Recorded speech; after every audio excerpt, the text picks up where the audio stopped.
besar seorang pelajar Azhari di tengah-tengah fakta bahwa ilmu agama itu hampir lenyap di antara kita semua. Oke, dan terakhir yaitu apa keistimewaan metode Al-Azhar yang membuatnya berbeda dari metode-metode yang lain. Oke, langsung saja pemateri kita panggil Al-Ustazah Dr. Hilma Rashidah Ahmad LC.MA. Dengan ini kami persilakan.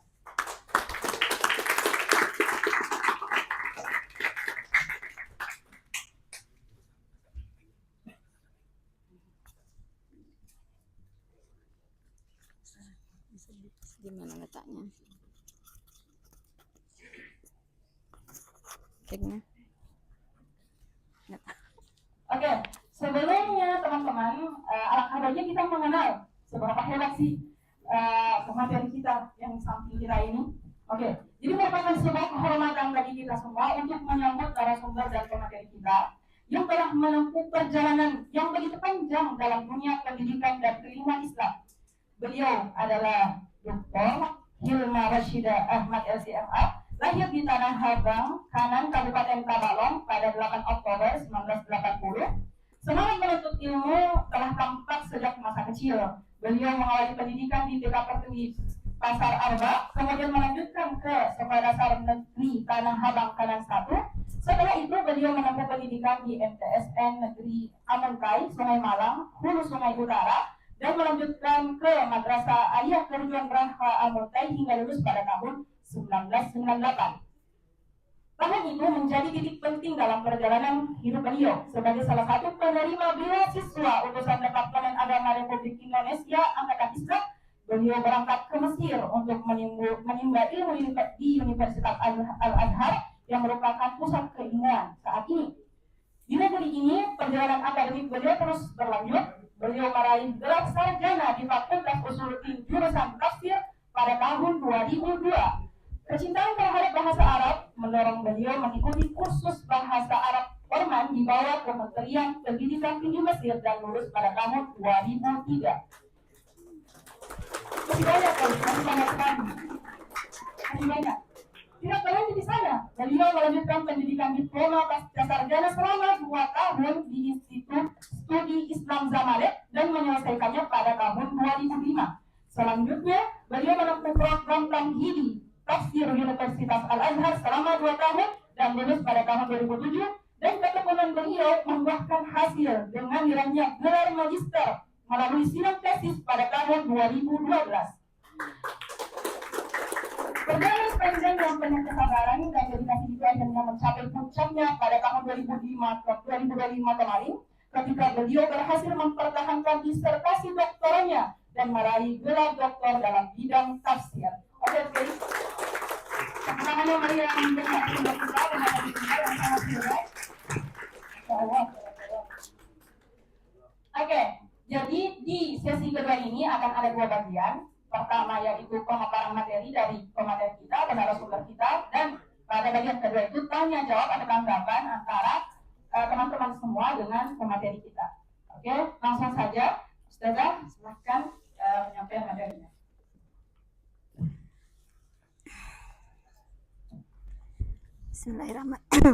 Bismillahirrahmanirrahim.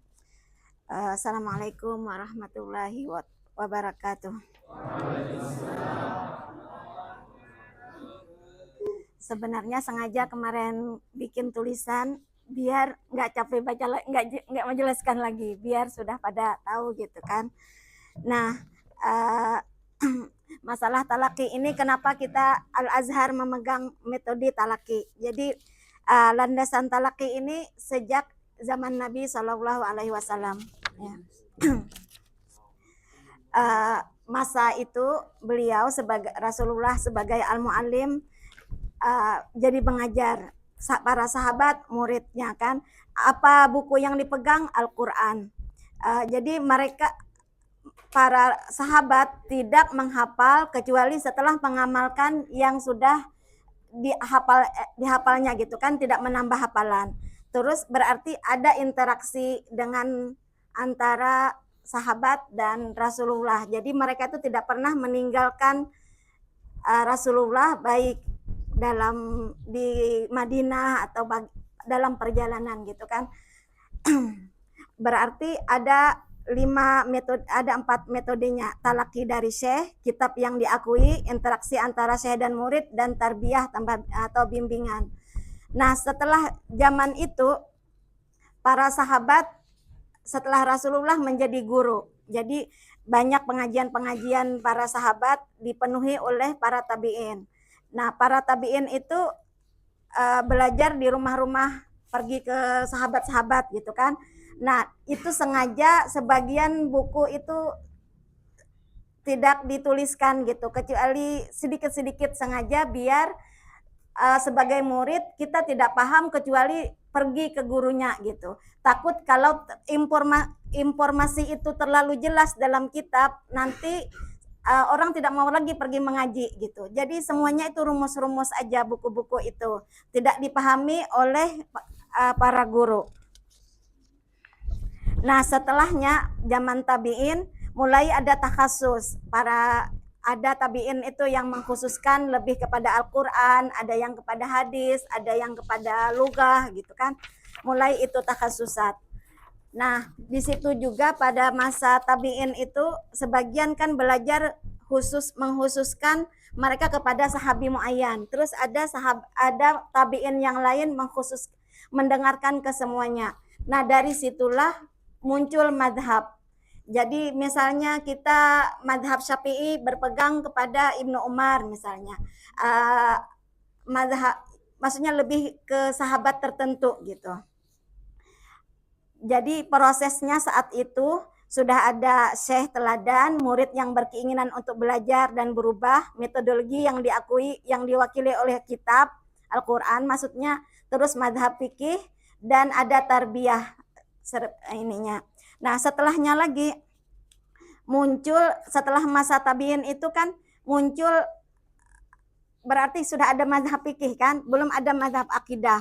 Nah, setelah masa tabi'in, masa-masa setelahnya muncul Mu'tazilah. Mu'tazilah tadi dia lebih memegang kepada akal.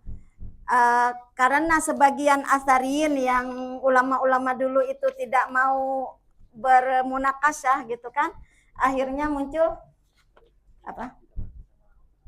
Terserah, bagus juga. Biar beliau menjelaskan. Nah, karena Mu'tazilah ini keluarnya kuat karena mereka cuma menggunakan akal. Akhirnya sementara Asy'ariyin tidak mau bermunakasyah gitu kan, akhirnya makin kuat Mu'tazilah sampai khilafah itu atau pemerintahan masa itu tuh ikutan Mu'tazilah karena mengira Mu'tazilah itu pendapatnya itu adalah satu-satunya yang benar. Akhirnya kan terjadi Imam Ahmad bin Hambal di penjara, macam-macam gitu kan, banyak tragedi yang terjadi. Nah, setelahnya muncul Imam Abul Hasan al-Asy'ari.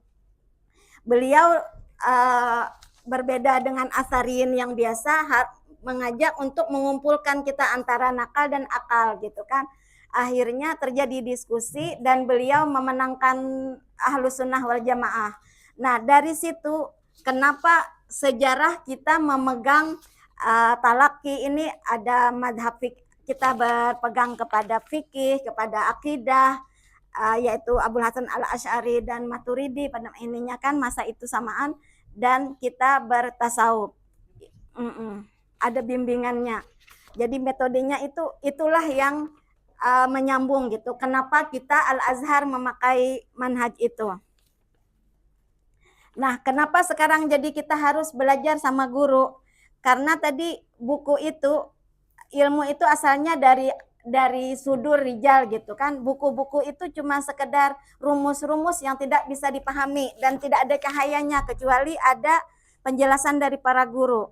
Makanya dulu, zaman-zaman dulu itu sebagian orang melarang buku-buku dituliskan karena khawatir orang tidak mau lagi belajar sama guru gitu. Nah, akhirnya kita di situ sudah aku kirimkan cara-cara yang syarat-syarat yang dipenuhi oleh guru. Mungkin kalian baca sendiri.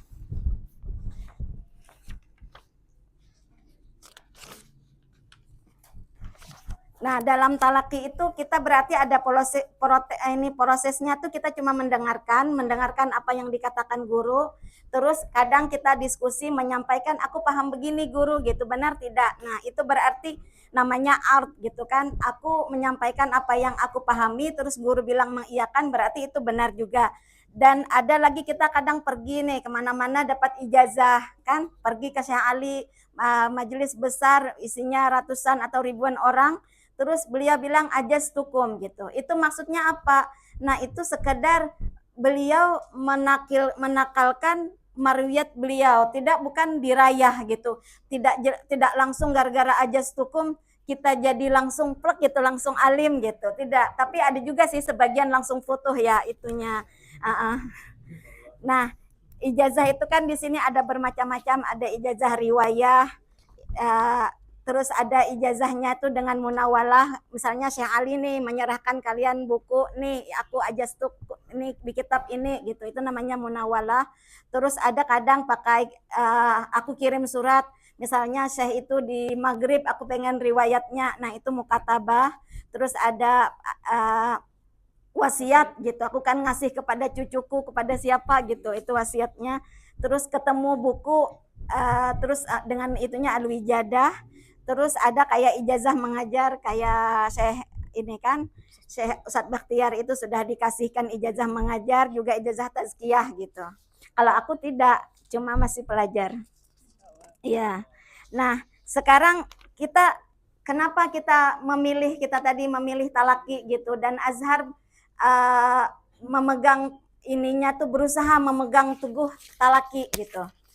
Jadi kita dalam masa sejarah itu kan kita sistemnya talaki sampai penjajahan datang, penjajahan Inggris, Perancis, Inggris gitu di Mesir. Mulai itu hancur metode kita.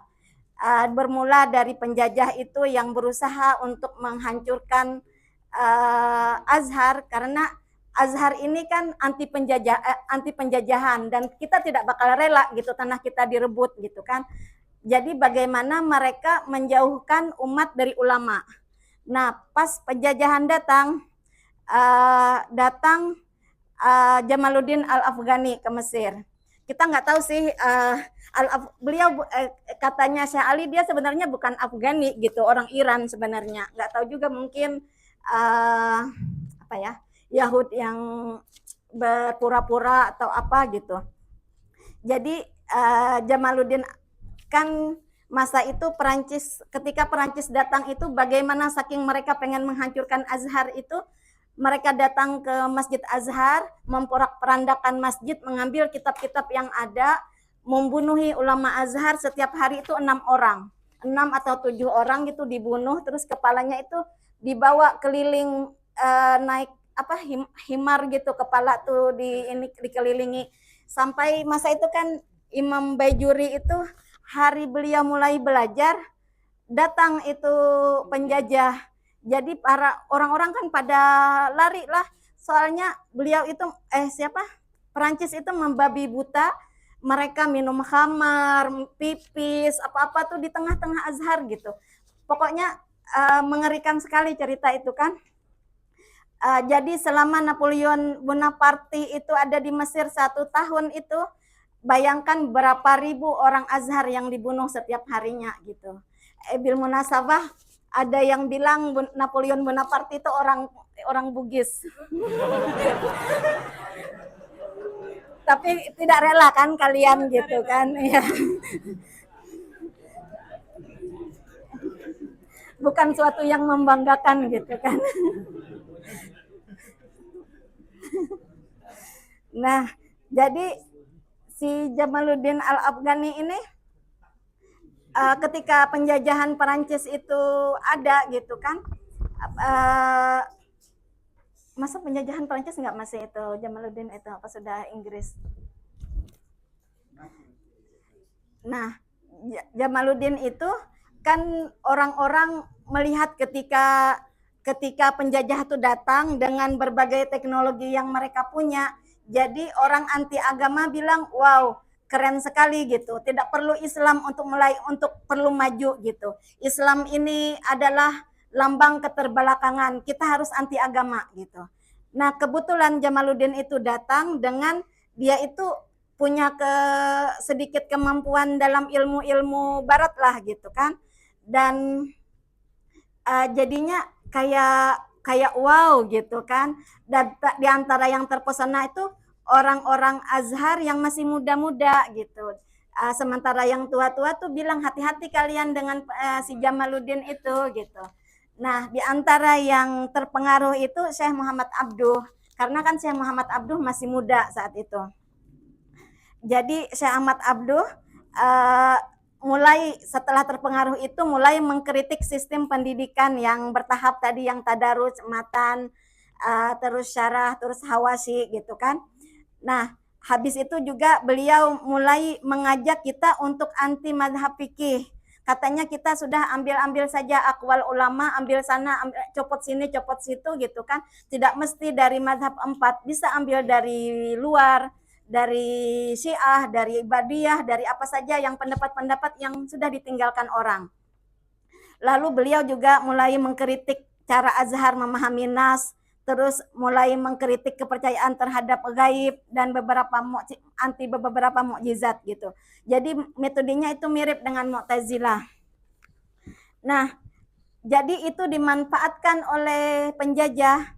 Akhirnya metode yang tadarus tadi, matan, hasyiah itu tadi dibuang, sehingga menjadi perkembangannya itu jadinya kita pakai buku-buku silabus gitu ya. Kita sempatkan itu di kuliah. Sekarang mulai kembali ke ini nih, ke buku-buku lama gitu. Tapi dulu tuh buku-buku itu dikarang oleh dosen kita yang boleh jadi itu ya, misalnya kayak aku nih nulis kan, baru aku tulis sekarang, aku sudah sampaikan, belum tentu kan benar gitu. Jadi tidak ada pengecekan gitu sebelumnya. Akhirnya ilmu kita yang asalnya 12 cabang yang harus kita kuasai sebelumnya itu berubah jadi 60 cabang. Jadi kita itu musyattat gitu, 60 cabang, terus kita tidak paham apa-apa. Misalnya gini, aku di Usuluddin, mana ngerti aku pembahasan kalian ada kadaya atau apa di syariah gitu. Semuanya kita kebingungan gitu. Sekarang kita ada di Usuluddin misalnya ada tafsir tahlili, ada tafsir maudhu'i. Kita bingung, pembahasannya itu aja sebenarnya, tapi tidak bikin ini terus yang dibahas. Yang tahlili berarti satuan, ininya kan ditahlil ininya secara akurat gitu. Terus maudhu'i per maudhu, terus bolak-balik gitu. Terus kapan selesainya gitu. Nah, kita jadi berarti ada penyerangan dari tadi kan, dari metode Afganiyah tadi. Terus penyerangan yang lagi menginikan Azhar juga adalah metode Wahabiyah yang dibawa oleh Muhammad bin Abdul Wahab yang hidup tahun 1703 sampai 1792. Nah, metode Abdullah Wahabi ini dia mengajak kita untuk kembali kepada Al-Quran dan hadis langsung, dan itu kata mereka bisa dipahami tanpa ilmu apapun. Jadi semua orang awam bisa paham. Berarti kita tidak perlu lagi ulama kan kalau kayak gitu. Jadi tapi mereka juga mengatakan bahwa itu hak itu cuma satu. Kan bingung ya, masing-masing kita bisa memahami, terus hak cuma satu, tidak menerima perbedaan. Kesamaan antara Afganiyah dan Wahabiyah ini, satu, mengajak kembali kepada Al-Quran dan hadis, terus mengajak kepada pembaharuan, terus mereka anti taklid, keluar dari kaidah usul, terus mengajak untuk perbaikan akidah dari berbagai bid'ah, anti mazhab fikih, anti ilmu kalam dan mantik, anti ilmu tasawuf, menganggap ulama khalaf itu terbelakang. Jadi mereka mengaku ulama salaf. Jadinya mereka rancu. Padahal ulama salaf itu yang sebelum 3 abad pertama gitu kan. Nah, mereka menganggap khalaf itu terkebelakang, tapi Abdul Wahab sendiri ulama yang lebih khalaf lagi kan. Nah, mereka juga anti metode matan, syarah, dan hawasi. Nah, terus selanjutnya ada metode gerakan politik yang merongrong Azhar juga. Ini kayak namanya Islam politik lah jenisnya itu. Mereka mengaku Islami tapi sebenarnya bertujuan politik. Tujuannya itu bisa hanya untuk mengubah politik saja dan atau kadang pengen merombak keseluruhan. Nah, uh, yang ini nih mulai abad ke-20 diawali dengan Ikhwan Muslimin yang dibangun oleh Hasan al-Banna. Hasan Banna itu kan lahir tahun 1906 sampai dihukum mati ya tahun 1949. Apa dibunuh? Ya. Nah, jadi ininya nih semua gerakan-gerakan Islam politik itu berfokus pada mereka yang dibahas mereka itu segala pendapat yang seputar pendapat gerakan saja. Tidak peduli mereka pendapat di luar gerakan. Terus tidak mementingkan belajar syariah. Terus mereka yang ngajar itu yang mursyid-mursyidnya mereka aja gitu. Dan mursyid itu bukan mursyid gini ya. Jadi mursyidnya itu bukanlah orang yang belajar dari syekh gitu kan. Mereka mungkin mursyidnya itu dapat dari buku atau dari pemikiran dia sendiri gitu kan. Terus mereka memuji tokoh-tokoh mereka saja. Kalau yang di luar mereka ragukan, itu ini tidak benar, itu tidak baik gitu. Apalagi yang jelas-jelas misalnya kita mengucapkan apa gitu yang misalnya gini, mereka sama Ustadz Bakhtiar misalnya suka aja nih foto-foto apa-apa. Nah, ketika Ustadz Bakhtiar mengumumkan diri, aku tidak suka kelompok kalian, langsung mereka coret nih, nggak mau lagi berfoto sama Ustadz Bakhtiar. Nanti digosipkan apa gitu kan Ustadz Bakhtiar nih. Nah, terus pendidikan mereka itu bersifat rahasia. Jadi kalau ngaji itu jangan cerita-cerita kemana gitu kan, rahasia ya gitu. Aku kan pas awal datang dulu, kebetulan teman-temanku banyak yang ikut Hizbut Tahrir. Nah, mereka itu jadinya belajarnya sembunyi-sembunyi dan kalau kita tanya mau kemana gitu kan, pokoknya nggak mau jawab. Padahal kan penting ya, misalnya kalau tiba-tiba zaman dulu kan orang nelpon dari Indonesia, aku carikan kemana gitu kalau yang si teman ini tidak tahu belajarnya di mana. Masalah pendidikan yang rahasia ini susah gitu karena mereka tidak muncul kecuali setelah matang, sudah benar-benar mapan keilmuan menurut mereka gitu. Kalau kita yang terang-terangan kan, aku misalnya belajar sama Ustadz Bakhtiar, terus Ustadz Bakhtiar bilang suatu pendapat kayaknya benar atau tidak ya, aku bisa diskusikan kan ke yang lain gitu. Jadi kalau ada kesalahan pemahaman bisa langsung diperbaiki secepatnya sebelum mendarah daging. Tapi kalau rahasia kita masih labil, nanti sudah lama-lama kita sudah jadi pemahaman kita gitu. Nah, terus mereka itu menganggap pemikiran gerakan mereka itu sebagai ajaran Islam sejati. Sehingga mereka menganggap diri mereka itu pasukan Allah di muka bumi. Jadi gerakan-gerakan Islam politik ini membuat jurang pemisah antara umat dengan para ulama. Sehingga ulama tidak bisa berinteraksi dengan masyarakat disebabkan keraguan atau kerusakan citra yang disebarkan oleh gerakan-gerakan ini. Kita biasa tuh nanti misalnya guru-guru kita yang baik nanti digusupin, itu punya istri banyak lah, punya inilah gitu kan. Nah, habis itu gerakan yang anti Azhar juga namanya metode tanpa agama. Mereka tidak peduli agama intinya. Itu dimulai oleh Barat masa penjajahan. Jadi mereka sengaja membuat sekolah-sekolah kayak kita kan di Indonesia tuh sekolah Belanda, sekolah apa gitu. Itu benar-benar selama masa belajar itu benar-benar tidak belajar agama. Kita cuman belajar hal-hal yang misalnya yang duniawi lah kan. Nah, sekolah ini masalahnya oleh penjajah atau ininya tuh lebih diperhatikan sarannya lengkap, maju, guru-gurunya keren, terus urusannya juga segala macam itu mudah gitu kan, sistemnya nyaman gitu. Sampai sekarang kan kita sekolah-sekolah agama karena mereka selanjutnya mereka itu memegang pemerintahan gitu kan, sampai sekarang pun kita sekolah-sekolah pesantren atau agama itu kan kurang dibanding kita yang sekolah SMP yang umum-umum gitu kan. Nah, ini lebih menarik umum karena menjanjikan pekerjaan nanti jadi PNS kan setelah lulus. Kalau kita yang agama kan kita tidak tahu gitu. Nah, metode ini dianggap istimewa karena sesuai dengan kenyataan hidup dan jauh dari berbagai pendapat dalam agama. Daripada pusing ngurusin ini, khilaf ini, apa-apa, mending kan aku ngurus hal duniawi gitu kan, kayak gitu. Jadi ini semua ini sekolah-sekolah ini bertujuan memang untuk menjauhkan umat dari agama demi kepentingan penjajahan. Jadi habis itu kita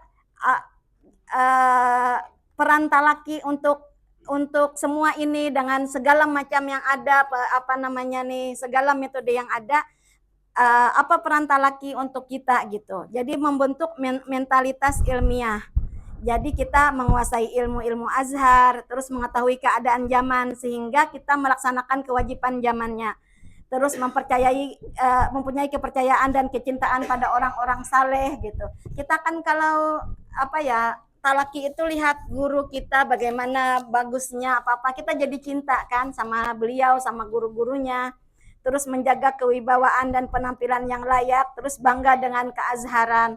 Karena kita merasa kita punya guru kita itu ayah kita gitu, pasti kita bangga kan. Sementara kalau kita ikutan yang metode tadi Afganiyah lah, tadi Islam itu Islam politik segalanya itu tuh nanti apa yang menjadi karakteristik akal-akal kita itu, jadi nanti akalnya tuh khurafat. Jadi temanku itu yang ikut Hizbut Tahrir misalnya bilang, Hilma katanya, kita kan masa Sayyidina Rasulullah di Makkah itu kan 13 tahun. Sementara di Madinah 10 tahun.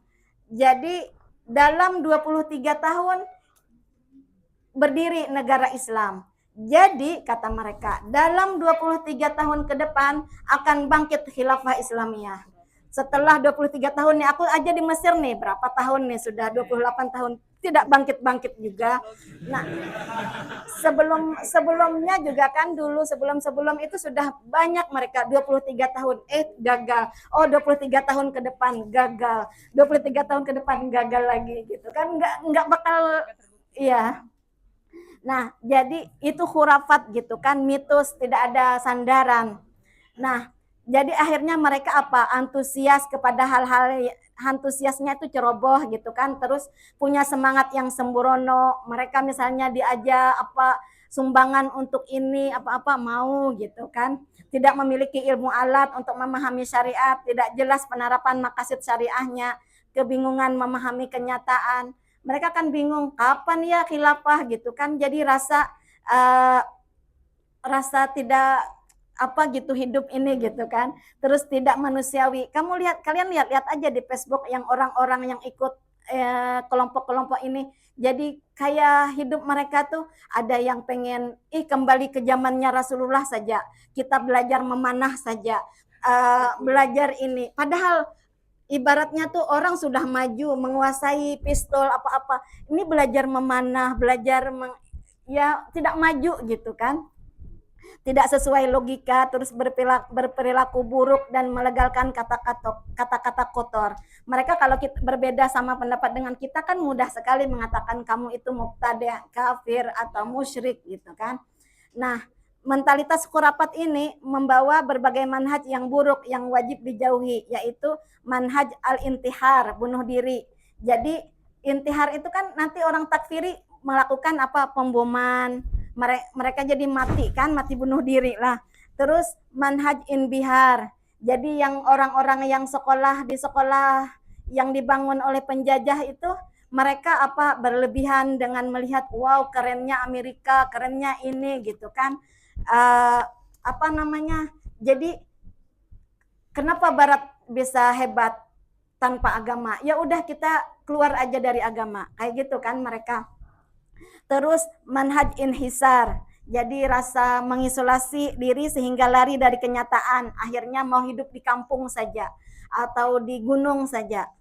Terus manhaj istirar, terus mengambil turas tanpa dicerna. Ada sebagian orang sudah ambil buku tanpa paham, udah ikuti saja yang ada di kitab yang sudah lama sekali, tanpa melihat kenyataan kita berbeda sekarang. Terus ada manhaj al-iqtirar, jadi merasa hebat padahal tidak punya keahlian yang layak. Itu kan kayak orang-orang yang sok paham Quran padahal belum tahu lagi cara memahaminya. Nah, orang alim yang sesungguhnya itu mestinya adalah menguasai bidang keilmuan, terus mengikuti manhaj ilmiah yang benar secara akidah, syariah, dan tazkiyah, terus melaksanakan ilmu. Dan setelahnya itu orang alim itu bukan sekadar ucapan atau punya banyak hafalan, tapi mesti juga berakhlak mulia, wara, dan jauh dari kecintaan dunia.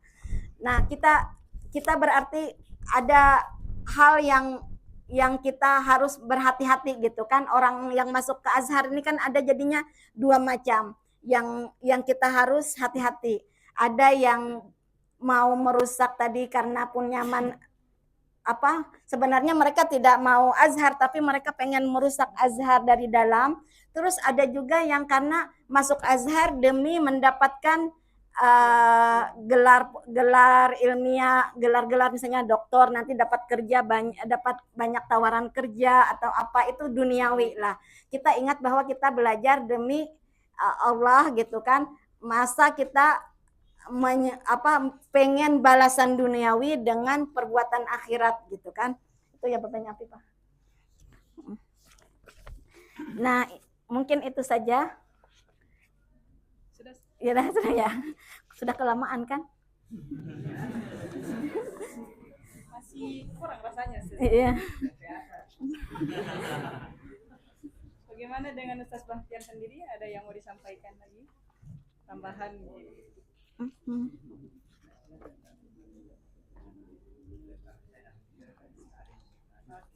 Oh ya. Oke. Itulah tadi pemaparan materi dari pemateri kita. Matikan kah? Oke, itulah tadi pemaparan materi dari pemateri kita yang jelas, padat, dan singkat, tapi sangat hebat ya. Oke, dan sama-sama yang baru. Oke, bagaimana teman-teman, banyak nggak catatannya? Ayo nggak? Oke.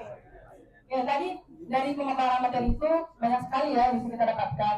Tadi bagaimana itu talaki kita, interaksi antara dia, antara pelajar, ya, bagaimana kita sebagai orang talakers ya namanya. Kita belajar di dunia talaki, terus belajar langsung lebih penting daripada belajar langsung dengan para masyarakat lebih penting daripada belajar sendiri. Buktinya bagaimana ulama-ulama dulu itu kalau mencatat dalam kitab itu cuma rumus-rumus singkat-singkat supaya kita punya antusias yang besar untuk bertemu langsung dengan para masyayikh, untuk menimba ilmu sebanyak-banyaknya dari para masyayikh, bukan dari bukunya, karena cahayanya tadi, cahaya ilmu itu berada di tangan para ulama, bukan pada bukunya.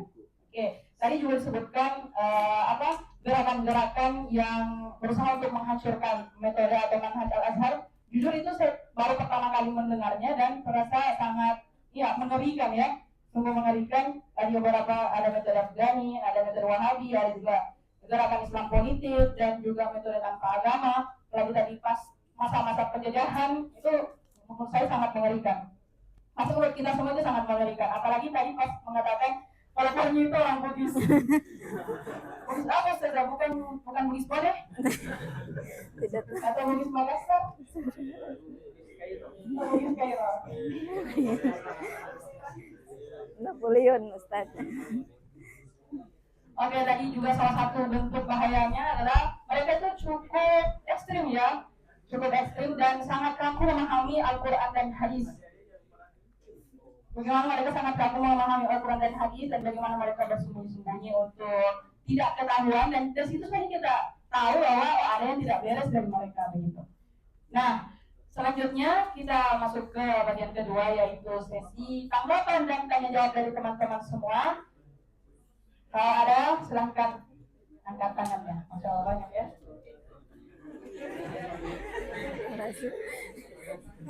Yang Ustazah? Ada Ustaz.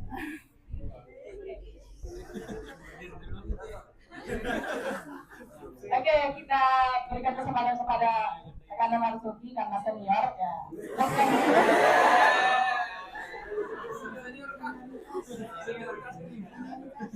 Apa kata semua ini kan?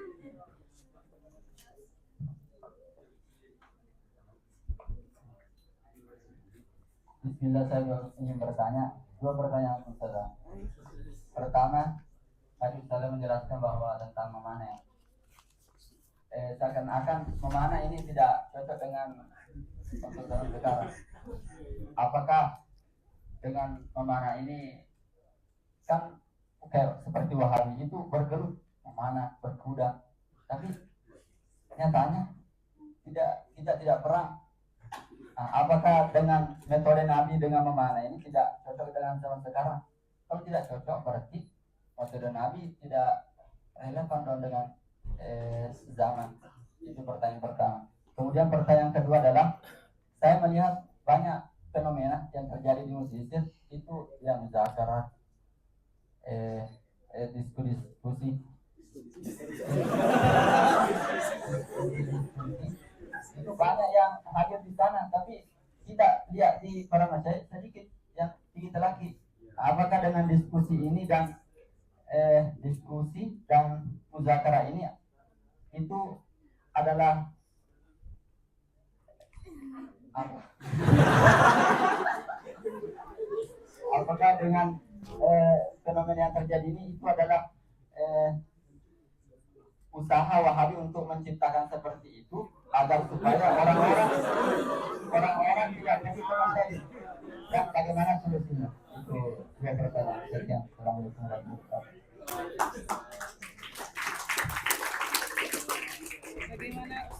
Ya.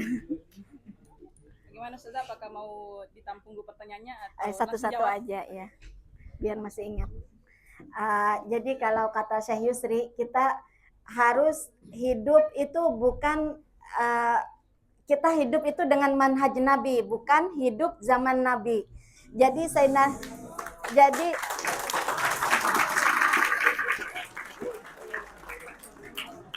jadi beliau Rasulullah SAW itu menggunakan sarana-sarana yang ada yang di zaman beliau gitu. Kita yang hidup sekarang gunakan sarana yang ada untuk menjalani hidup kita gitu. Kita bukan berbalik zaman gitu kan. Sebagian orang kan kalau metode Syekh Yusri sih, beliau kayak anti hijamah misalnya apa-apa. Karena perkembangan ilmu tuh sudah maju gitu. Jadi kita masa berbalik ke zaman dulu gitu. Kita gunakan yang ada. Sekarang kemampuannya, dulu kan orang berkuda. Sekarang bagaimana kalian belajar misalnya jadi pilot misalnya kan, karena zaman katanya Syekh Ali itu ya, zaman zaman Dajjal tuh nanti tuh kita tuh masanya masa teknologi tinggi gitu. Seharusnya kita bukan malah menunjukkan keterbelakangan kan, kita harus ini kan makin maju gitu. Zaman dulu misalnya kita di Andalus, kenapa orang-orang barat belajar ke Andalus itu kan karena mereka inbihar itu apa ya, terpesona dengan Andalus. Sampai kalau zaman sekarang kan kita saking sukanya misalnya yang ke barat-baratan sedikit-dikit ngomong ada Hawaii lah apalah, pokoknya kan pakai bahasa Inggris, menunjukkan aku bisa bahasa Inggris gitu, meskipun dikit-dikit mau dianggap aku hebat gitu.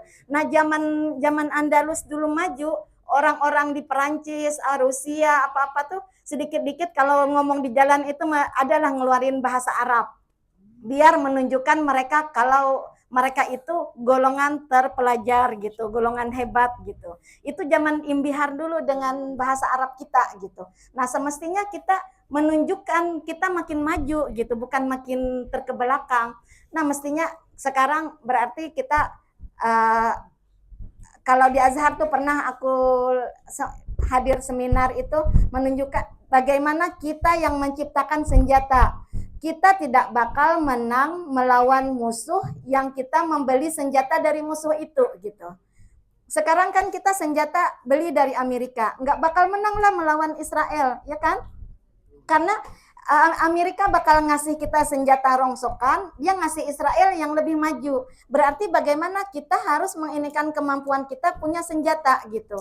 Dan senjata kita kalau zaman sekarang itu bukan zamannya lagi perang-perangan gitu kata Syekh Yusri itu. Sekarang kemampuan kita tuh sekarang tentang keilmuan, misalnya kemampuan kita dalam bidang ilmiah, bidang ilmu, kita punya teknologi lebih maju, apa-apa yang orang makin takut dengan kita gitu.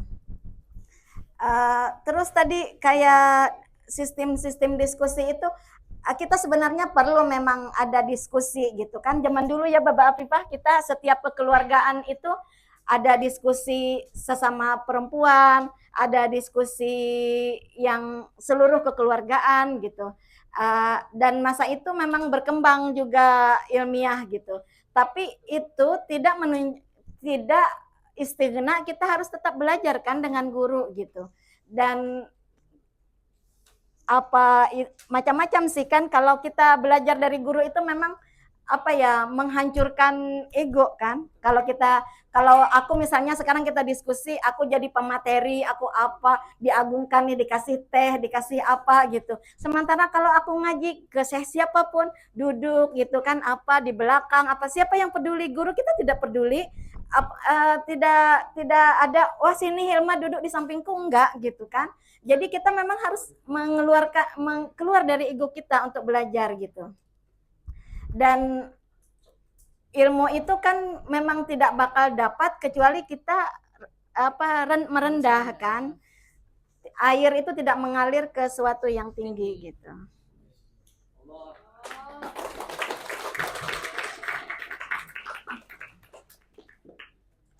Oke, apakah ada tambahan dari Ustaz?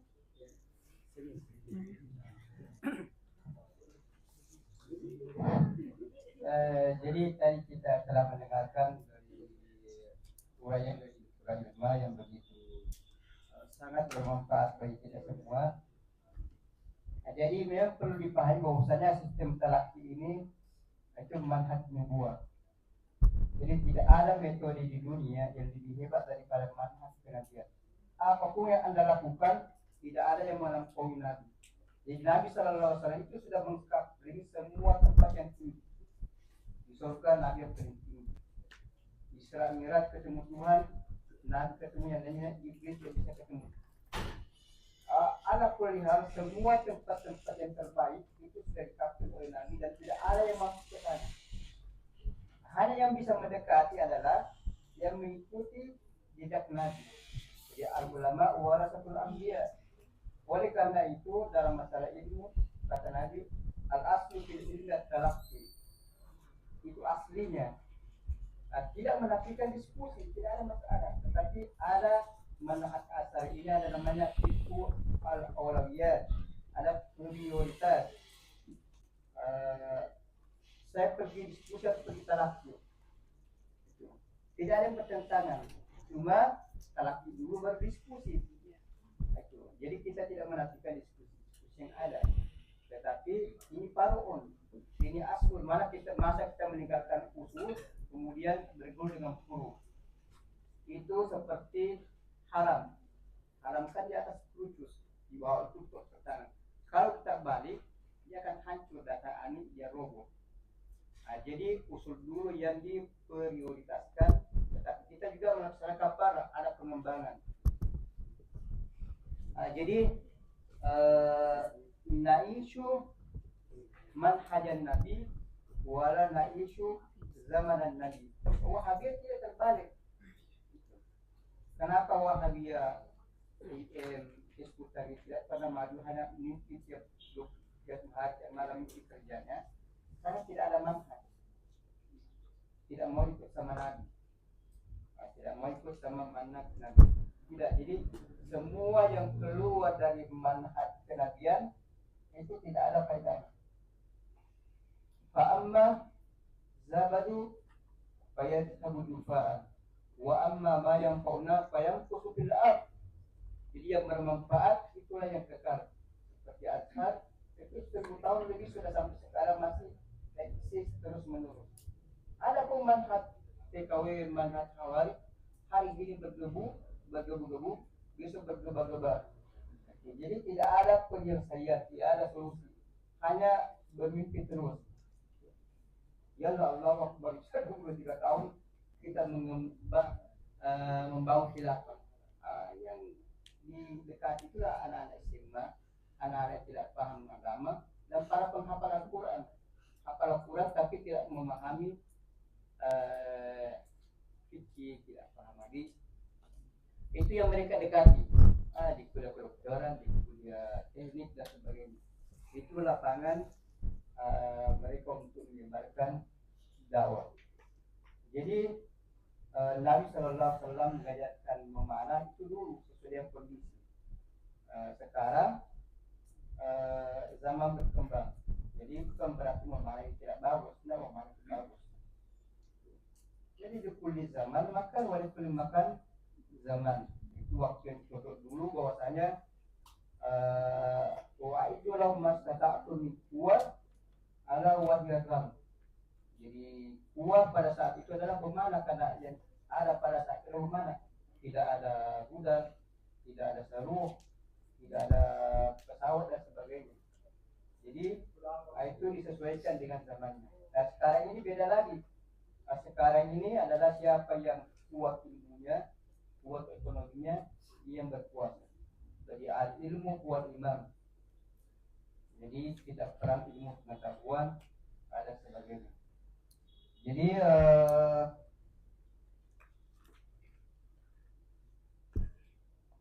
tidak ada jalan lain kecuali pergi talaki. Mungkin yang menjadi masalah kita kan sekarang sangat modern. Apa di talaki panas-panas? Mesin yang buka Facebook di rumah semuanya ada di Google.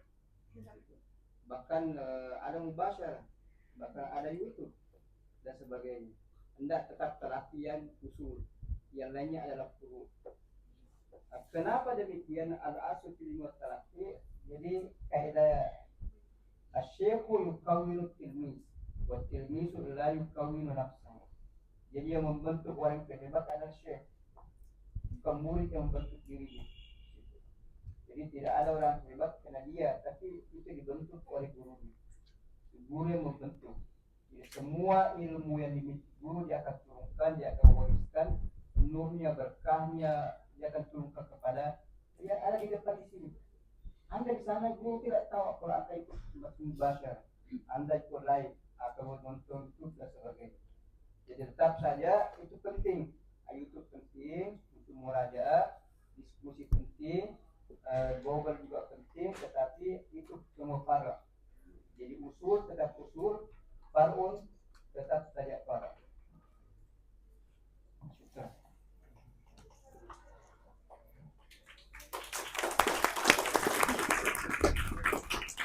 Oke, itu tadi jawaban dari dua pemadai langsung untuk pertanyaan penanya. Bagaimana? Penanya sudah puas? Oke, lanjut ke pertanyaan kedua. Siapa yang bertanya? Oke, sana Arya, silahkan.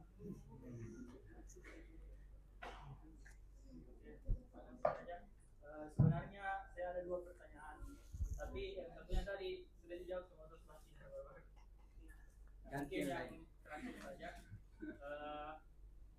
mengenai bagaimana batasan antara menghormati para ulama dan taklid buta. Apakah ketika kita menghormati para ulama atau sekedar mendengarkan dan kita mengikuti itu dimaksudkan dengan taklid buta atau bagaimana?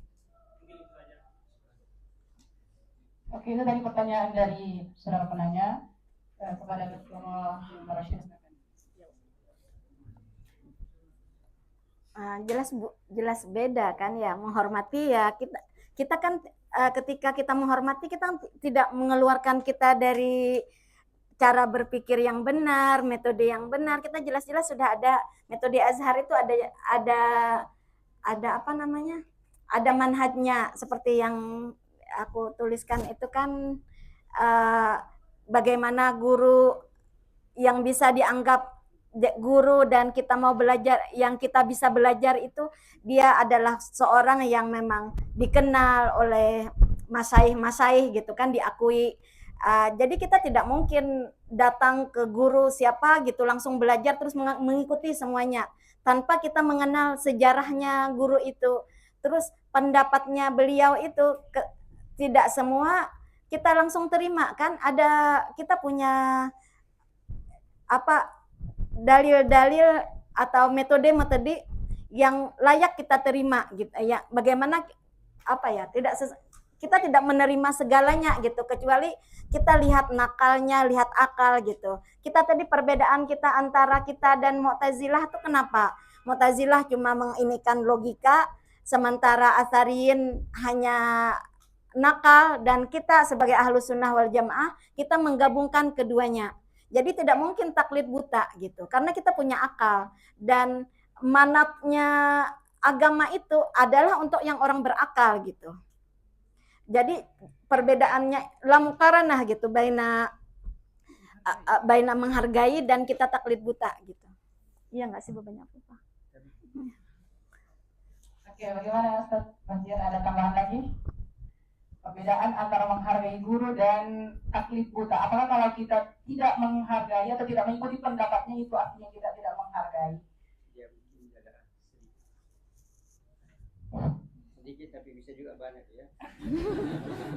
Banyak sedikit banyak. Baik, menghormati yakni menempatkan sesuai pada tempatnya. Dia mengajar kita perlu dihormati. Jadi menghormati bahasanya mensyukuri. Menghormati ini, mensyukuri itu wajib. Anda diberi ilmu, terima kasihlah dengan cara sopan, dengan cara menyebut kebaikannya, dengan cara yang penuh hikmah, itu namanya menghormati guru.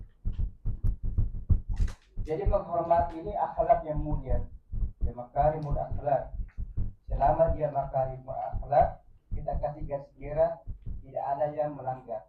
Kata-kata ihtiram tidak ada masalah. Kembali ke taklid. Taklid ini mengambil pendapat orang tanpa dalil. Taklid menerima tanpa dalil. Ayo kita demo, tapi demo kenapa? Tidak ada kenapa. Itu taklid namanya. Tidak ada kenapa. Jadi menerima masukan, kenapa tidak ada kenapa. Terima apa kenapa saya tidak tahu. Itu namanya taklid. Taklid ini itu contoh untuk membuat tadi. Jadi selama Anda membuat tadi, pergi belajar ke syekh, itu secara umum Anda mukallid. Yani mukallid, Anda diberikan makanan, diberikan ilmu, menurut tahu Anda terima saja. Taklid itu bagus untuk mustawa pemula. Jadi makanya taklid dalam fikih ada. Juga taklid dalam berbagai macam itu ada. Kenapa mustawa? Jadi mustawa pemula tidak bisa menganalisa, tidak bisa mempertanyakan karena kemampuannya sampai di sana. Jadi dia taklid. Dalam fikih itu harus bertaklid. Anda tidak akan sampai ke manfaat puncak kalau tidak taklid dalam ke awal. Kemudian yang kedua, untuk mengetahui mustawa menengah, kayak kita ini mustawa menengah. Sebagian taklid, sebagian tidak. Ada masalah-masalah tertentu, saya butuh dalil. Jadi, ayo kita pergi talaki. Kenapa pergi talaki? Anda akan bertanya kepada teman, karena Anda sudah dewasa, Anda sudah mustawa menengah. Itu kadang tidak perlu taklid. Tapi masalah lain, Anda juga masih tetap taklid. Anda kalau salat, Anda ruku, sujud, baca basmalah, kenapa baca basmalah? Anda tidak tahu. Karena contohnya begitu, Anda mukallid, Anda menerima saja, tidak pernah mencari kenapa saya baca bismillah. Sementara orang muslim saya baca bismillah. Anda masih mukallid dalam posisi ini. Dan masih banyak gerakan-gerakan salat, Anda mukallid. kenapa mustawa Anda belum ada waktu untuk meneliti, untuk mengecek satu-satu apa itu. Tetapi kalau sudah mustawa ketiga, itu mereka tidak bertaklid. Mereka yang sampai ke marhalah terakhir, apalagi sampai ke masalah mujtahid, itu haram punya bertaklid. Jadi ada mustawa taklid, ihtiram, tidak ada masalah, tidak ada yang bertentangan. Ihtiram semuanya bagus. Taklid ada mustawa wajib, ada mustawa mubah, ada mustawa haram. Kalau dia mujtahid, Imam Syafi'i tidak boleh mukallid. Oleh karena itu berapa banyak dia meneliti gurunya Abu Hanifah. Berapa banyak masalah dia kata kritik guru itu Imam Malik Abu Hanifah. Juga Maulana Syekh Ali berguru kepada banyak masalah tidak sependapat karena sampai marhali dijihad, sampai marhali dijihad. Jadi setiap bulan Bubari bertasawuf itu wajib pada semua orang. Sejarah yang pendapat Imam Al-Ghazali. Maulana Syekh Ali tidak, tasawuf itu tidak wajib, tarekat itu tidak wajib. Tetapi khilaful aula, yakni bertarekat lebih baik daripada tidak. Jadi tidak ada masalah karena sampai marhala mujtahid tidak taklid kepada guru. Itu bukan aib, bukan. Tetap menghormati guru, istilahnya menghormati ihtiram kepada guru. Karena guru dikatakan berhasil kalau bisa menyalahi gurunya. Jadi guru yang hebat, kenapa dikatakan berhasil? Kalau muridnya mampu menyalahi gurunya. Artinya berarti guru mampu membuat seorang murid untuk berkarya, untuk mandiri, untuk menciptakan hal-hal yang tidak ditemukan oleh gurunya. Jadi tidak ada masalah antara taklid dengan ihtiram. Syukur.